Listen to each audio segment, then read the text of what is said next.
I can't believe you let those Alamancers get the better of us. What lot are you good for anyway? Falling off of buildings, tripping all over yourself when he throws a coin at you.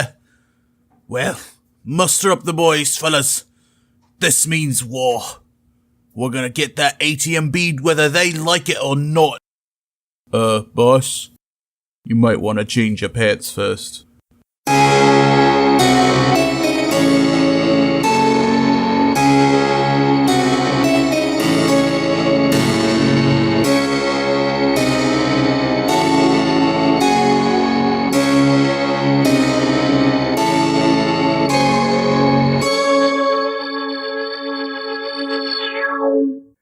Hello, everybody, and welcome back to our second episode of the Lost Legends of Scadrial Mistborn Adventure Game podcast. I am your host and narrator, Trevor. I go by 5th of Daybreak on the 17th Shard forums, where you can find me.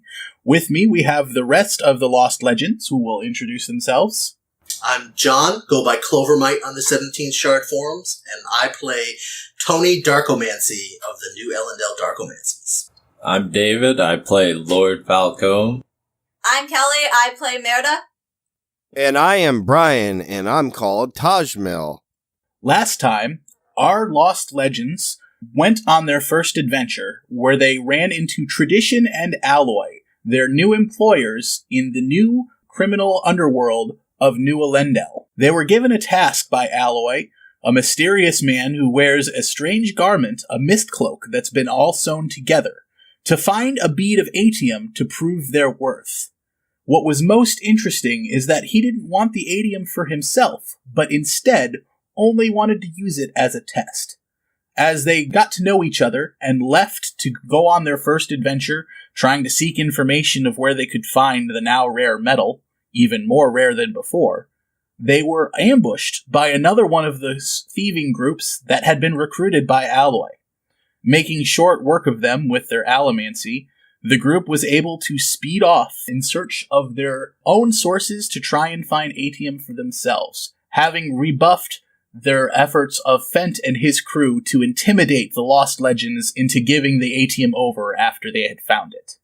And so now we rejoin our Lost Legends as they go forth to find their informant.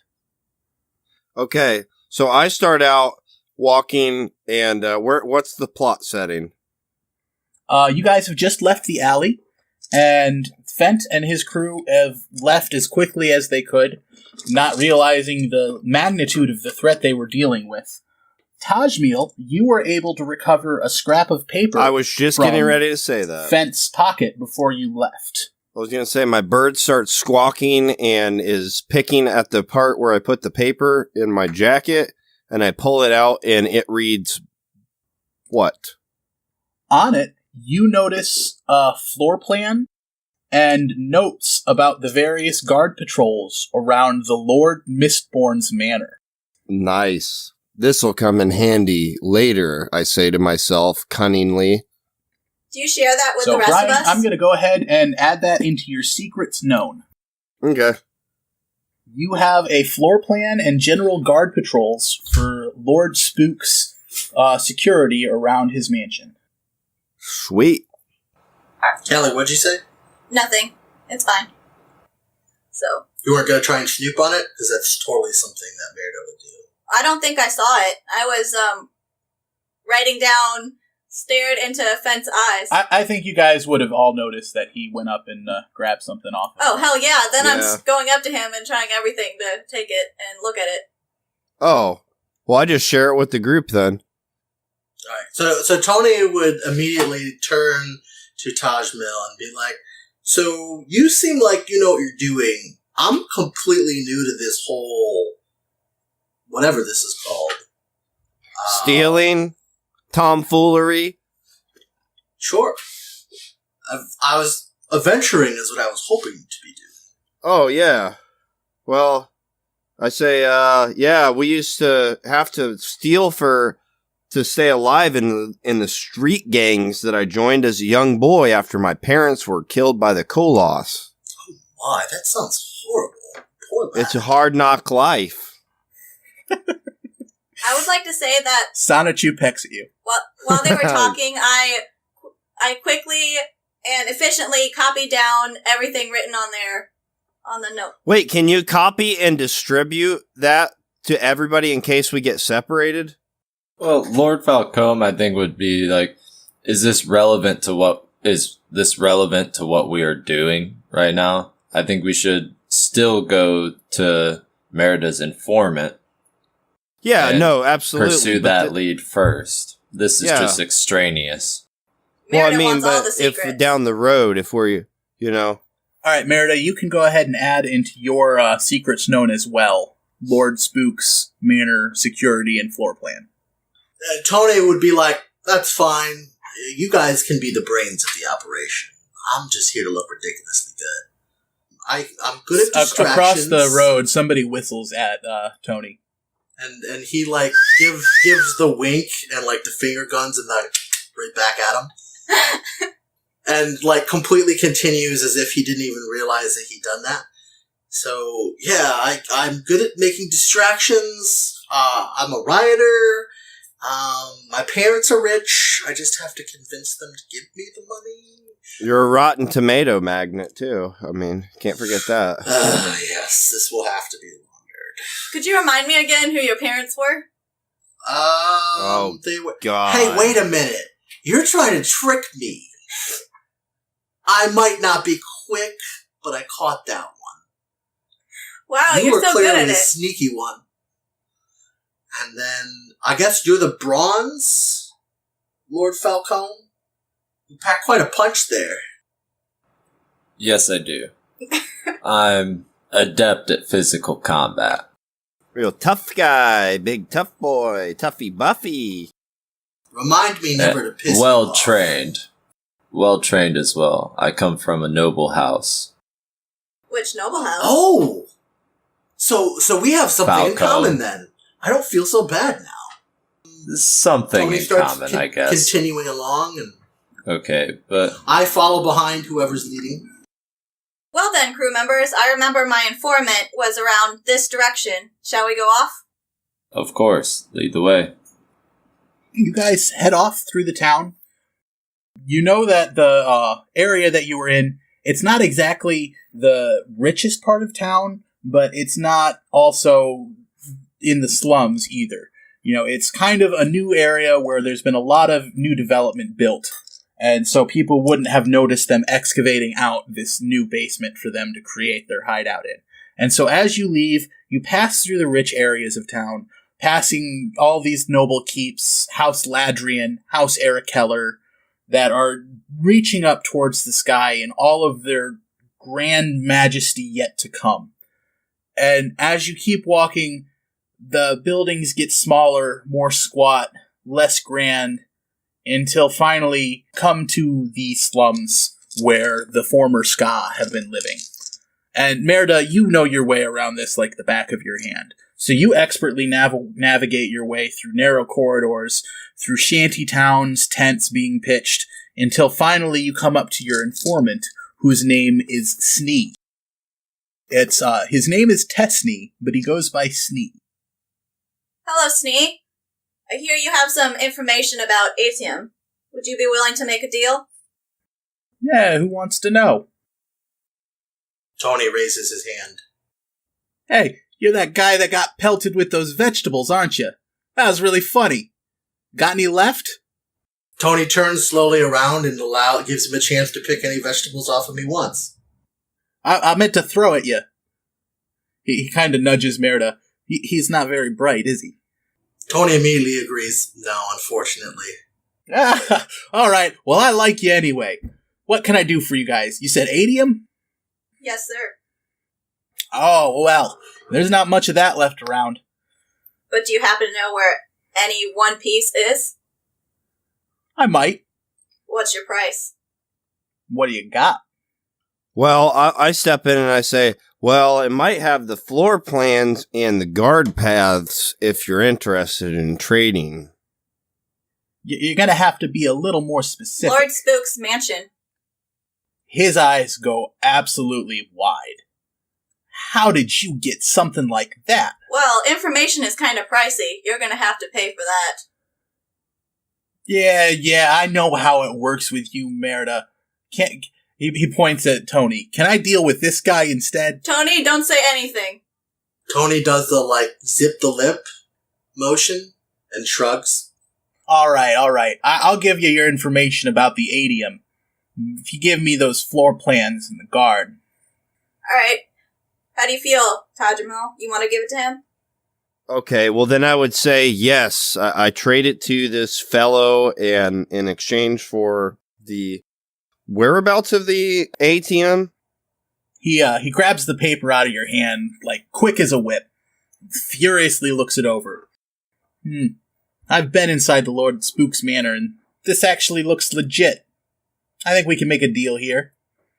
He disappears for a time inside of his little tent behind him. He comes back out with a paper. I got a couple of options for you. There's some rumors about some houses that might have some adium, and then I also happen to know where Lord Straff might have hid his. Might not pan out, but it might. What do you think? I think we need something else. I already know that information. Oh, but how much do you know, Merda? I know your sources, at least some of them, and I think I might have a little bit more than you do. Well, would you mind elaborating on that? Would you mind making a deal first? We already have a deal. You get the floor plan and the security. Give us more. Yeah, you tell me. Wait, which one hold you want. on. I got something else I can bring to the table. This bird here, if you want to give us both of them for the floor plan and this bird, that would be a fair deal, I believe, for fair market price. He looks at the bird and he looks back at you. I ain't never eaten bird before. What's he taste like? He has the most exquisite tender meat. I mean, you can actually sun dry him and he still is so succulent that the meat on this bird, I tells you, oh boy. I don't know. Why don't you just tell me which one of these things you want, and I'll let you have that one, and we'll call that square. Well, how about we take back the floor plan and leave and find other business? I got an idea. Why don't you give us the houses? Floor plan across the room. Listen, adium's not anything to sneeze at. No, wait. Left, Please excuse the lady. We'll take where that adium might be in the houses. I mean, no. If you're still interested. Why are you doing this? He doesn't get free information. We know that already. We need more. Can I interject for a second? Because without saying or communicating to anyone else, Tony wants to start rioting this guy's sense of complacency. I don't know what the right emotion would be, of pliancy, gullibility, make him more easygoing kind of a deal. Yeah, I understand. Make him feel more helpful, basically. More giving. Like he's a good boy. I want to make him feel more giving. Generous. Yeah, more generous. Yeah. Okay. Yeah. Go ahead and give me a rioting roll. All right. So that's just the 5, right? Yep. 5. Alright, so... I've got no pairs, just a nudge. Okay, and he tied that, so it's not gonna work. Well, this is a time to interject. I think Lord Falcom would just be outside or in a nearby alley, just kind of posted in a guard. Is anything going on? The longer that you stand there, you start to pick out that there's a couple people that seem to be getting a little agitated and are moving closer and closer towards the tent. Okay. Let me know if anything else happens. What was his name again? Snee. Alright, listen, Snee, how about this? You get to keep the floor plan, and you get one additional information favor from me, if you give us more information on the ATM. How's that?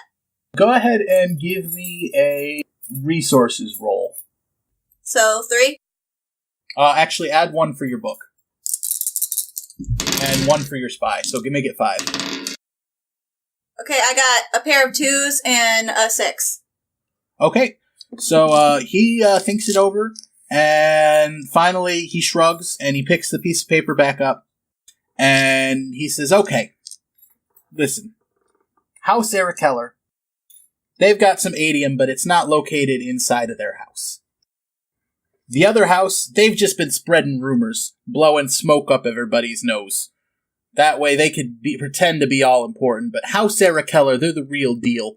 They managed to sneak some adium away before the Cassandra happened. As for Lord Straff's adium, I heard that it was in a safe inside of House Venture that nobody was able to crack. And that safe was stolen by a thieving crew and taken in to one of those little metal coffins that we all got shuffled around in by the old bald guy before after he went and became a god and all. I think it might still be there, but there's something about this safe that nobody's been able to get it open or anything. So there you go. That's what I got for you. All right, thank you. Pleasure doing business with you. Yeah, get out of here, Merda. You're stealing all my customers. See you around. And I walk out. Yeah. Okay, you said that he had a tent. Is it possible for me to kife something from this gentleman? Is it possible? Yes. Is it extremely hard? Also, yes. It is? He's an informant. He knows information and monitoring. Okay, so, but I'm saying there's nothing on the premise that I could steal? There's a couple of things that you might be interested in, but whether or not you can get them without him noticing depends on how high you can roll. We don't get to add any skill points to our, because remember how you said I have to level my bird up? That reminds me. Everybody gets 2 advancements for one for getting through and doing the role play for the crew. Another one for beating the snot out of Fent.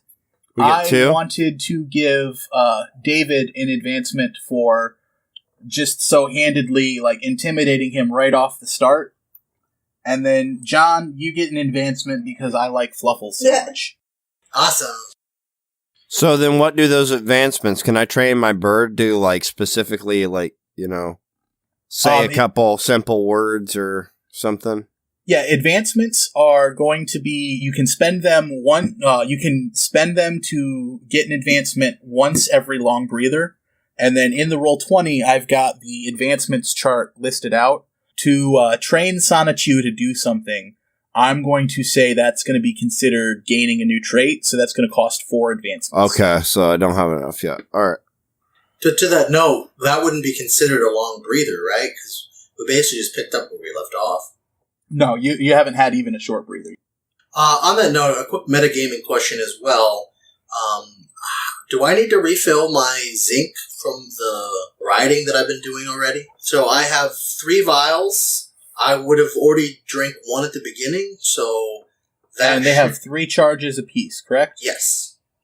We're going to say that you used one of those charges for the rioting for Fluffles inside of the meeting house, and then a second charge for the battle. So you've got 1 charge left in one of your 3 vials. But, no, wait, with the battle didn't take 20 minutes, though. I guess that's true. But then we traveled after the battle. But I wouldn't have been rioting the whole time. Yeah. I mean, if it becomes an issue, then we'll, but you have more medals than anybody, so I don't think it'll... Okay. I just wanted to make sure I addressed that early rather than running into a situation. Well, how about 1.5 charges? Okay, that sounds good to me. So, 30 minutes left? Yeah, that sounds about right. Can I say that I stopped burning tin after the battle? Sure, but tin is the slowest burning metal, so, the battle lasted, 5 minutes, and you can burn 1 charge of tin for an hour, I think? Yeah, I think so. So you've got 3 hours worth of tin just in 1 vial. Oh, okay. Yeah, you can probably just leave your tin on all the time if you want. Okay. Speaking of which, are the mists out? Not tonight. That's right, I forgot it's a weather thing now. Yeah, it's every once in a while the mists will come out, but it's not every night. Alright, did you still want to steal? Yeah. To that point, I'm going to metagame a little bit and remind you that I had earlier said that my character specializes in distractions. Okay, yeah. Do you want to maybe set up a distraction and try and get something else from this guy? So you would have to tell my character that, because Tony is too stupid to think of things like this on his own. Okay. You guys just met, so you don't know that that's what he does either, you know? Oh, shit, yeah. So, alright. Well, I already told them earlier on our walk over that I specialize in spectacle and distractions. Okay, well then I am going to, sort of use nonverbal gestures towards that, including some hand motions, while the mark is not looking, to give hints and clues indicative to Tony to maybe set off some sort of a distractionary piece. Alright, give me a physique roll +1. Me? Yep. Actually, I was going to suggest, why don't we do a wits roll on my character? Because, whether or not I could interpret it. Okay, yeah, you can do that as well. But I definitely do need a physique roll from Taj. Oh, you mean so the other guy doesn't see? Yeah. Okay, I got two. I got a 4, a 2, and 2 6s. By the way, Merida is outside with Lord Falcom. Hey, what's with all that twitching? Oh, that's just my bird underneath of my jacket. He's been acting up again. Tony immediately says, if you want, I can put him in my hat with fluffles, and he takes off his hat. Distraction ensues, or? Listen, I need you guys to get out of my hair right now. You're acting really suspicious, and I don't like this at all. Alright, I'm just gotta walk away slyly with my head hung low. Yeah, and I'm, just so you guys know, I rolled a pair of 5s with a nudge. Gotcha. Well, and I was gonna say, I rolled a 6 and a 3. So Tony did not understand the signals at all, and was immediately going to say the same thing to the other guy. What is that supposed to mean? But since you already explained, he was like, oh, took him completely seriously. You can put your bird in my hat. That's cool. Alright, so do you guys... Oh, so Taj walked out. Do the rest of you guys follow? I was already outside. Yep. Yeah, we're just standing out there being responsible. And Falcom was already outside. As soon as everybody leaves, Falcom, you notice that those guys that were inching closer immediately start looking as nonchalant as possible and go back to what they were doing. Okay, cool. I'll just keep an eye on them as we leave the area. And I would gesture towards Merida and say, lead on. Tony is still, putting his hat out to Tajmil. It's actually quite comfortable in my hat. What really the bird is. It's made out of premium felt. Keep the bird in your hat for a minute. I'll explain later. Cool, so Tony stuffs him inside the second hat and puts him in there with fluffles. You notice a distinct glare from Sonichu somehow. You know him well enough that he's not happy. Oh, that story of my life. Since I got that bird, I've had problems. Keeps pecking at me and getting me in trouble with the informants. And meanwhile, Tony is just great smile on his face. He puts the hat back on. He's like, man, they're going to be best friends by the time this is over. So, alright, team. I got some well, as you both heard, but not Lord Falcom, we have the options of Eric Keller and the safe from House Adventure somewhere. Which would you guys like to go? Let's go to the safe from House Adventure. I think that the fact that it's locked in an unopenable safe might rule it out for us. Yeah. Oh, why was it an option? Just 'cause. I didn't want to decide where I'm sure there's a way we could do it, but I feel like this Eric Keller option would be more convenient. Alright, so, do we all agree to go to the house Eric Keller? Sure. I think that's the way to go. Tony's going along with whatever everyone else decides. Are you guys gonna, try and just head straight there and, barge in and... No. Go at it, or...? No, we'll be, well, this isn't the fellow that we have the, floor plan for, No. right? No. Okay. Yeah, no, I'd approach cautiously and assess the situation. Yeah, I want to go to the outside. You guys maybe want to try and find a way to find some lodgings for yourself and set up a base of operations? Yeah, let's do that, because we just got into that fight, then we got into almost another fight with the informant. So yeah, let's set up and figure out where to lay down and figure out this bird issue and put some salve on the peck marks on Tony's skull. So Tony would immediately suggest that we stay at his place. Well then, good sir, lead the way. Everybody else okay with that? Lord Falcom would just follow, nod and follow. So do you want me to do like a resources roll? If you're going to just stay at the house that your family has, then I wouldn't say that you would need to, but if you're going to try and like hire out a hideout for yourself, then you would need to. Oh yeah, Tony was basically just like, oh, we'll just go to one of the like places that my parents let him stay at, kind of a deal. Yeah, I wouldn't need a resources roll, but it's going to be a less secure location. Okay, yeah, no, I'm not thinking of like the main place where they live, just like they have places around the city. And like, they probably would just have their main, like, the house that they're, like, the manor that they're building for right now. So if you wanted to, like, rent out a place, then, yeah, do a resource roll. Yeah, then, yeah, because not so much that I'm renting it out, but that, like, there's an extra place that, like, I cried to mommy and daddy that I need my own spot. Okay, yeah, go ahead and give me a resource roll for that. That's 8, right? Just double checking. Yep. I got 4 4s. Okay, yeah, I'd set the difficulty at 1, so you have a place of your own. Oh. Do I need to subtract 1 from my resources for that?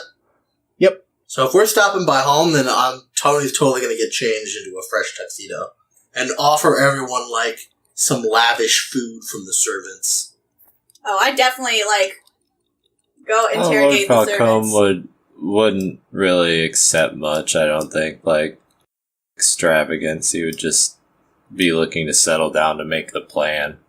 I think he would grow visibly upset when, like, distractions were put in front of them. Okay, I'm gonna say this right now. I take my bird, and do you guys know what frog jaw is? Nope. No.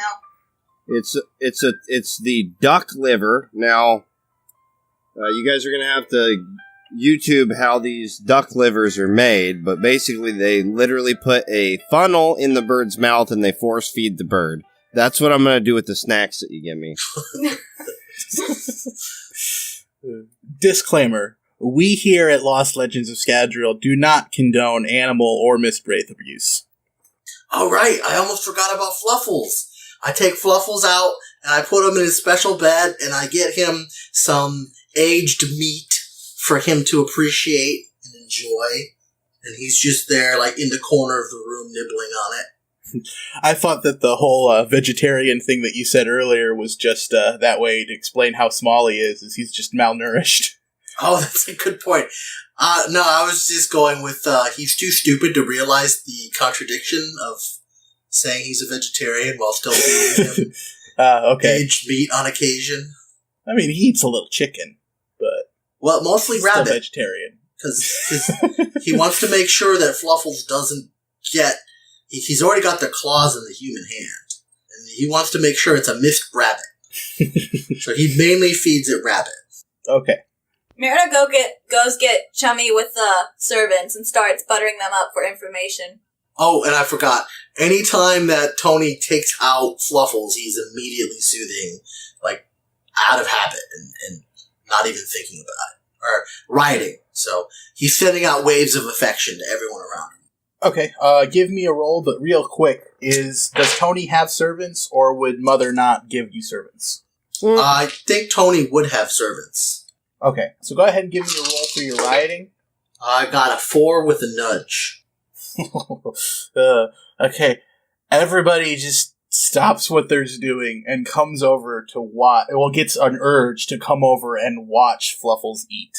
How do you guys react? Do you want to resist this, or do you want to just go with the flow? I just go with the flow. I resist. Alright, give me a charm roll, Kelly. Is it just 3, or do I add something? Just be 3. Wouldn't it be spirit instead of charm? No, I'm pretty sure it says it's a charm versus charm. I got a pair of threes. I'm gonna point out the obvious potential loophole here too. So when I was reading the rules I'm writing, it says that he can't actually instill any emotions that aren't there. They have to already be existing. Oh, okay. So Well, it depends I'm on if looking at the anyone's chart feeling now. any affection right now. I don't think Lord Falcom would be feeling any sort of affection towards the thing. Merida definitely... Well, no, not towards it at all. Oh, at all. No, I don't think he's affectionate person. And especially not when confronted with the horror that is a missed rabbit bunny. I'm gonna say anytime Fluffles come out, Merida definitely feels affection because he has a treasure trove of information. Yeah, I think you've got an easy out, Brian, because clearly you have no affection for Sonichu. Who, me? Yeah. Well, yeah, look at the side of my face. I had I'm the looking little at thing the come chart, up. and it does look like I wasn't running this well earlier, but it still says that if you have like a virtually non-existent like fondness for a bitter enemy or something like that, it increases the difficulty.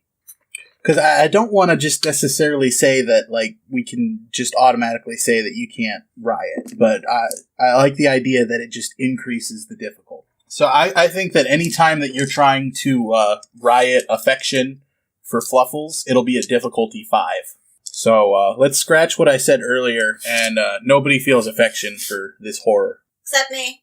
Except Merda. Okay. Okay, so the animals have been fed, some of them more BDSM'd than others. Wait, so is Kelly affected or not? Because her resist... Kelly, you kind of like Fluffles already, don't Yeah. you? So her difficulty would go down. Alright, cool. I'm gonna stop focusing on Fluffles. I think Lord Falcom would be seated at the nearest table just drumming his fingers like incessantly until everyone else sat down and started our significant planning. I still wanted to interrogate the staff. Okay, so let's kind of go a little bit more into the beats of the game. I didn't really get into that last episode.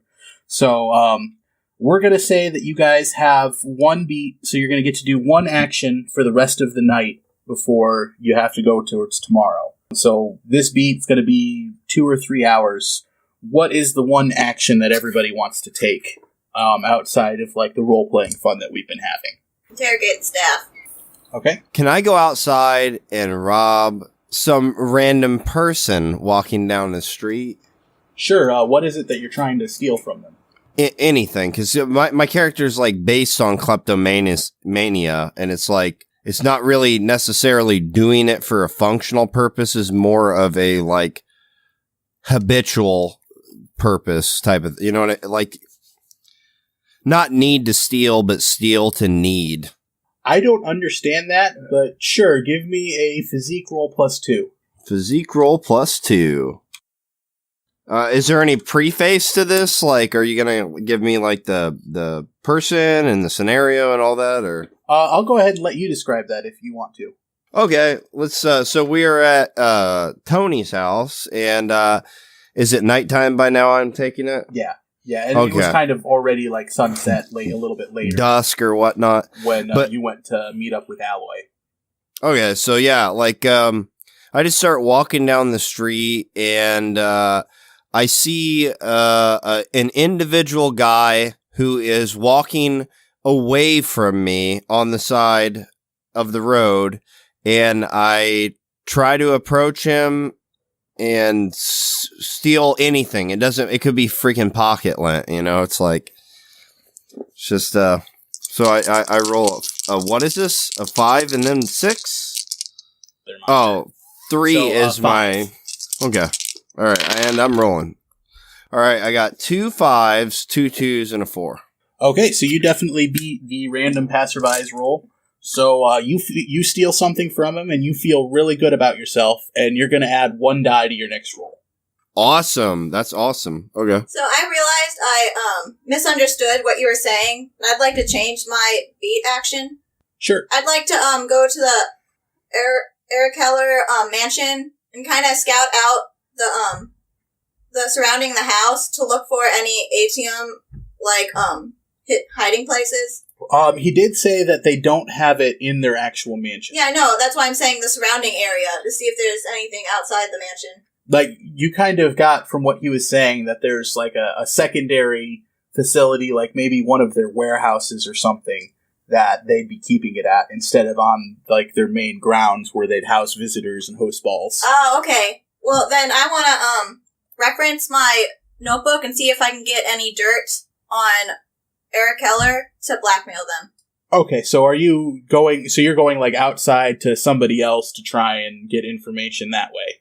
Oh, no, I'm going off what I know. Okay, let's make that a wits roll, I think, then. So I have 5 with the prop bonus? Yep. Okay. I got 2 5s and 2 1s. Well, that beats the obscenely high difficulty I set. So we're going to go ahead and add a secret, embarrassing information on House Eric Keller. And I'll go ahead and go over those rules with you at a later date on how to use those in a social combat situation. So Tony is basically going to lounge around waiting for someone to give him orders. Does anybody want to do that?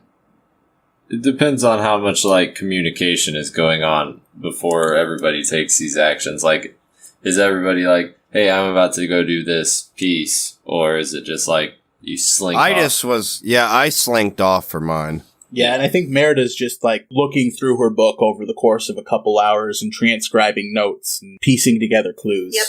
So, like, she's sitting there at the table. I think Lord Falcom would, like, try and communicate to everybody and kind of get them on the same page as to how they were going to attack it. So if Merida's action had already gone through and she had that information, we could talk about how we would leverage that. Do you want to maybe, like, start a reputation smearing campaign? I want to send him a note that hints at the embarrassing secret and saying, like, we'll spread it everywhere if he doesn't give us the location of the ATM. That's something that'll probably have to wait for you for at least until tomorrow. Yeah. But Lord Falcom, if you wanted to try and, like, use your influence to say, okay, I'm going to take this information, give it to people I know to start, like, greasing some wheels, or maybe you want to bribe somebody to get more information, or whatever it is that you want to do.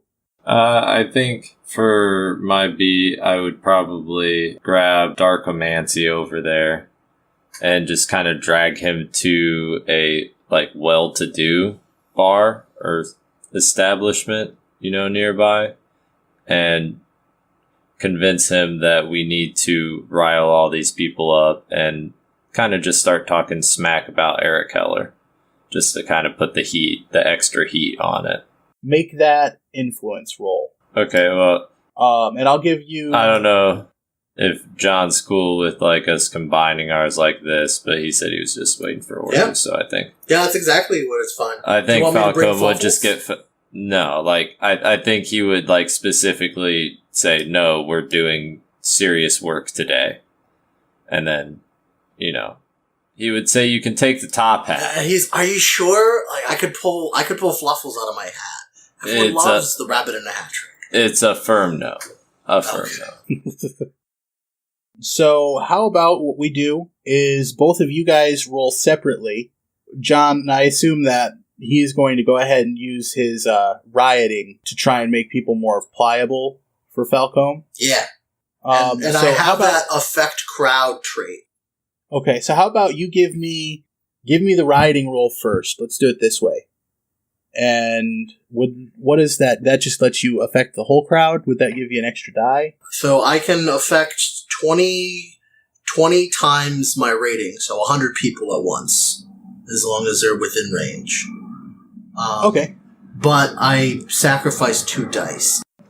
I mean, there's not going to be that many people in the bar, necessarily. I'm not sure that you'd need the effect crowd for that. Okay. Just give me a regular roll. All right. I got 2 4s and 1 nudge. All right, David, go ahead and add 3 dice to your influence roll. That will be supremely helpful since I don't have very much influence. Yeah, so I have 6 now with that. And so I have a pair of 1s and a nudge. Alright, that's not gonna do it. You're actually gonna face one complication. So there happened to be a Arakeller house guard among the crowd there. I think Lord Falcom would have been just saying various dastardly things about the mischievous Helena Arakeller, that she's seen some things, she's heard some things, we don't know what, but she knows dark secrets. Dark secrets. Okay, so this Arakeller house guard's gonna stand up, and he's gonna be like, alright, now you listen here. I think I recognize you. You're that Falcom, been tropping around here. No money whatsoever to your name. I want you to get out of my bar right now, before we have some problems. So he, owns the establishment? Or is he, no, he's more just territorial? He's just being territorial, talking smack. Sir, I don't think you know who you're talking to if you would talk to me in such a tone. Now you must leave this establishment for disrespecting me in such a way. I think I'm talking to some up-jump nobleman who doesn't have anything to his name anymore. About halfway through that statement, I would grab him by the scruff of the neck and throw him bodily from the establishment. Give me a physique roll. Can I do my whole thing? I think my arrogance trait would play into this. Sure, go ahead and add an extra. Okay, so we will see what we can do here. That's a pair, 3 5s and a nudge. So you send him sailing out of this bar, and he lands full Back to the Future style, lands right behind where the horses get tied up, and musses up his uniform. While you were able to succeed at that and stay in the bar, because of your complication from earlier, we're going to go ahead and say that House Arakeller is now alerted to the fact that Lord Falcom is talking smack about them. I mean, I think this is the first that many people would have even heard of my name. Because I'm not from the area, technically, but I don't know. That's a fair point. But at the very least, they know that this guy is causing trouble and reacts violently when you're hey, don't talk smack about the house I'm from. I think we would just continue to sit there and drink and talk some more smack. Okay, but we'll say that the next time that you try and do some sort of social attack against Arakeller, personally, you're going to lose a dice. Okay, I gotcha. We'll just avoid that. Meanwhile, true to his nature, Tony is going to turn to the nearest woman and try to flirt, but fail it obviously. Man, that guy's my friend. Did you see how strong he is? Imagine getting pounded by a guy like that.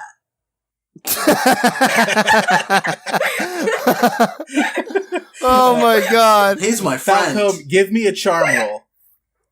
Okay. Jesus Murphy, that was good. It's the what's my charm again for? Oh no, not Tony. Falcom. Wait, what do I do? Give me a charm roll. I'm not very charming. Are you hitting He just on her? talked me up. Does that give me an advantage? No, actually, give me a physique roll for this. Oh, okay, I can do that. I think some of my traits, like my noble standing, my noble bearing, and my arrogance at this point would definitely play into this, so I'm gonna roll 9. If that's okay with you. Yep. Oh my god, that was too weird but funny at the same time. That would be a pair of 5s and 2 nudges, so I think Falcom would, at the same point he was saying this, he would just randomly flex. He just naturally steals the spotlight from Tony. Yes. Okay. I'm going to go ahead and go back and redo my complication from earlier and say that you would have taken a reputation point of damage for that. But thanks to Tony's talking you up and then you immediately accidentally proving exactly what he said, you're going to heal that back right away. So we'll go ahead and solve all that stuff that just happened. Well, I still think that, like, they should, anytime I have to attack them personally, I should still face some slight complication, because they know the guard is still going to report back. You know what I mean? Well, with the way that you tossed him into the horse manure and, like, just so easily threw him out, I think that we can roleplay this well enough that, like, you took a hit for, like, this peasant, like, talking down to you so much that your reputation was hurt, but then immediately all of the ladies are like, you know, like, Tony's got a point. This guy, like, knows how to move. And so, like, immediately your reputation's healed again. And immediately Tony's like, wait, where are you going? That makes me cool. I'm his friend. They pat you on the arm and smile in the most condescending, gentle way they can as they walk away. And I think that's where we're going to end for tonight. Thank you all very much for listening. I know there wasn't much action this time, however, planning is important. We got some valuable information for next time, and hopefully our Lost Legends will continue on their quest for Adium. So join us for the next episode of Lost Legends of Scadrial, and I hope you enjoy. Ushakalaka. Mistborn and all related properties are owned by Brandon Sanderson and Dragonsteel Entertainment. The Mistborn adventure game is a product of Crafty Games. Special thanks to Steve Argyle for letting us use his artwork for the logo, and to Boardroom Design for putting the logo together for us. You can find us on Facebook, Instagram, or Twitter at LLOS Podcast, or give us an email at lostlegendsofscadrial@gmail.com. We hope that you'll like and share and give us a review on iTunes or wherever you get your podcasts. Thanks for listening. We'll catch you next time.